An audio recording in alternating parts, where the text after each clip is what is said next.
Are we headed for another Great Depression? And if so, how worried should we really be? Hey everybody, Scott Walters, welcome to the channel. If you're new, I want to thank you for coming. If you're returning, I want to thank you for your continued support. Before we get into today's red hot topic, I'm going to politely ask you to give the video a like, subscribe to the channel, leave me a comment below. I would love to hear from you. Please watch to the end for my final thought. Hit the bell icon so you're notified when new videos are released. It's very important to stay close to the channel in these very, very tricky times. All right, folks, welcome to the channel. It's always an honor and a privilege to be with you. I hope you're all doing great. Buckle up and strap in. I got a hard-hitting pull, no punches, no sugarcoating it, no rainbows and sunshine. I'm just going to give it to you and give it to you straight. And folks, many people think we're headed for a depressionary level of a recession. We've talked about that here at the channel.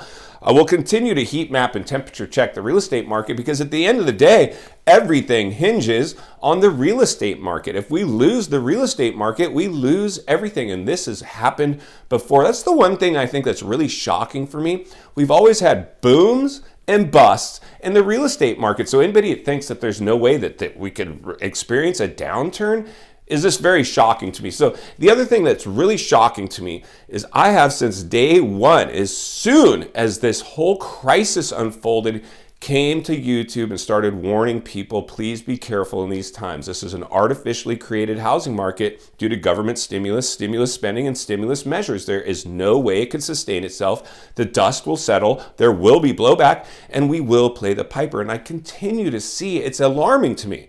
I continue to see other channels in the real estate space that were full of cheerleading this market, telling you how to go buy in the bubble, telling you how to get your offer to stick. They were part of the problem, not the solution. Yet I see him now reversing course, trying to save face, saying, oh, I just saw on, somebody's updated report, Realtor.com or Redfin or wherever they're pulling their information from, and coming and saying, now it's showing this. And the reality is, I don't trust these guys. And it's not their fault. They're just doing what they've been conditioned to do, sell, I would imagine. Unfortunately for them, like I've always said, I'm willing to earn people's business later. I have no problem putting people on the sidelines and help them buy outside the bubble and make millions later. But these people cheerleaded the market and now they're trying to reverse course, and people are watching it. I guess it's the people that went out and bought houses. Now people that are selling this narrative are probably thinking they're going to be able to resell the house they just told them to go buy. They want to double dip. And I've always said that you never want to use a real estate agent that's in worse shape than you. And a lot of these people drank the Kool-Aid themselves. I get it. I did it in the last real estate bubble. I bought a house, let the thing go, kept my good real estate, got rid of the bad real estate, and decided this time around we're going to sit this one out, get on the sidelines, and that's exactly what we've been doing. And for many of us, we're very, very excited. That's in fact what we did, because now the writing's on the wall. We're seeing this play out. In fact, it's not even if we're going to hit the recession, it's when and how deep. And many of us already, and I think we are in the recession. I mean, most of us are recessing. We're seeing prices the inflation is a runaway train. It's left the station, it's not coming back. It's a government created a two-headed monster, and they do not know how to put it back in the cage. And the only thing they can do is continue to raise interest rates to cool down these markets. Unfortunately, it's going to collapse them. And that brings us back down to if, in fact, we could be into a depression, a Great Depression, a depressionary level of a recession. And we've always had recessions, booms and busts in these markets, and they have always cycled. There's always cycles in the market, and this is all market manipulations. The markets have always been, for lack of a better choice of words, manipulated to stimulate the economy, to cool it off. It's this delicate dance, but this one got away from us. This one, in crises or something, has always been the catalyst to always produce depressionary levels of recessions throughout time. As far as we can track depressionary levels of a recession, they have cycled approximately every 80 to 100 years. That's people's lifetime. So we've never seen in our lifetime a depression. We've seen a recession. Whew, that was no fun. I've seen a recession.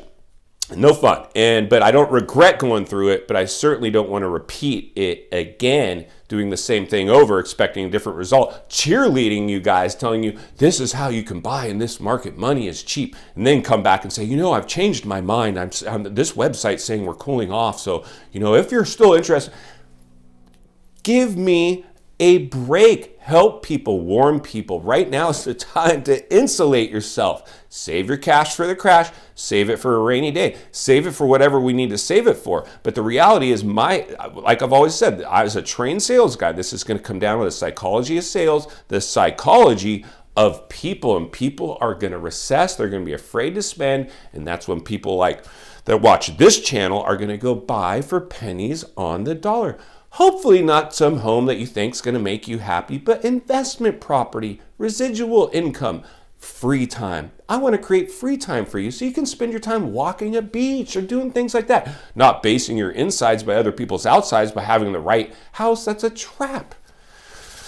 It's a trap. So the realities are, friends, is depressionary levels depressions have cycled throughout history, as far as we can track them, approximately every 80 to 100 years. And we are, in fact, in what? The depressionary cycle. The last one was 1929, the Great Depression, the stock market crash. Does the stock market seem pretty solid right now, or is it showing some pretty significant cracks? I think it absolutely, we can all agree that the investment markets are in a free fall.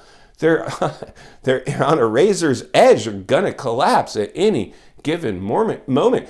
So you've heard people like Warren Buffett, world-renowned investors, say his little catchphrase is be greedy when others are fearful, fearful when others are greedy. And we just saw greed take over these markets. And guess what? In the last Great Depression of 1929, the stock market crash, it was greed that took over middle America, and they entered the stock market, propping up all the stocks into unsustainable levels. We just saw that again. History doesn't repeat itself, but it always rhymes. We're doing the same thing over, expecting a different result. Unfortunately, most people just haven't studied history, lived through the recession firsthand, or understand that this is in fact the case. They're just trying to pay their bills, and they're going into panic. And so, like Warren Buffett says, we're going to see now fear creep in, right? Guess what he's doing?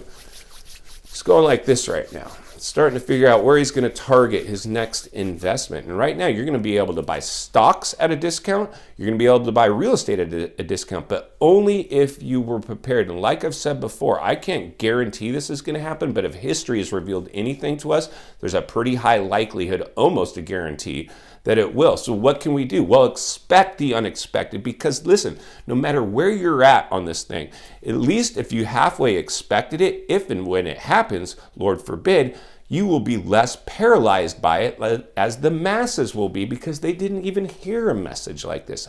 So in final thoughts today, friends, it's hopefully your job to help me ring the bell and sound the alarm. I know many of you have. Iron sharpens iron. Forward thinking, critical thinking, expect the unexpected, hope for the best, prepare for the worst. Hopefully we come out somewhere in the middle. My job is to continue to help people just acknowledge the elephant in the room, that this one got away from us. It was artificially produced bubble. There's no way it could sustain itself. We're now seeing the writing on the wall, cutting through the chatter of other channels that now want to reverse course after they were selling you the narrative to go out and buy in that. Insanity to me. I'm biting my tongue right now because, like I said, I never want to be judgmental, cynical, or negative. My job is to be a positive person. Hopefully yours is as well. But again, I'm not going to spread rainbows and sunshine and let people walk off a cliff buying at the height of a real estate bubble and then drag a depreciated asset for as long as they can until ultimately they're forced to give it back to the bank. And friends, that's what happens in downturns. That's what happens in bubbles. Like I've said before, we eventually are going to be talking about a foreclosure crisis. We're probably a year out. We've talked about this before. This summer, we're going to see a massive flood of inventory. Price reductions will be the flavor of the day. And by the end of the year, we're going to be talking about the recession in full swing. But us will have already talked about it and be halfway prepared for it. If not, my job is to continue to help people no matter where they're at in their real estate. If they just bought, they want to buy, whatever. Like, I will continue to navigate. I got some great stories about the last Great Recession, some of the things that happened as we get into the foreclosure crisis that are going to blow your mind. So stay tuned. If you appreciate the content, I do want to humbly ask you to give the video a like, subscribe to the channel, leave a comment below. I would love to hear from you. Social media links are in the description of this video if you'd like to contact me there, along with channels I've appeared on I think you might enjoy. If you're interested in buying or selling real estate here in America, there's an email for you. I have the biggest network of top agents in the world ready to assist you. Also, make sure you visit the links from our affiliate companies that are in there with a lot of great discounts and programs and opportunities only for viewers of this channel. I strongly suggest you take a look at that. As always, thank you for your time today. Please go make it count. I'll see you on the next video.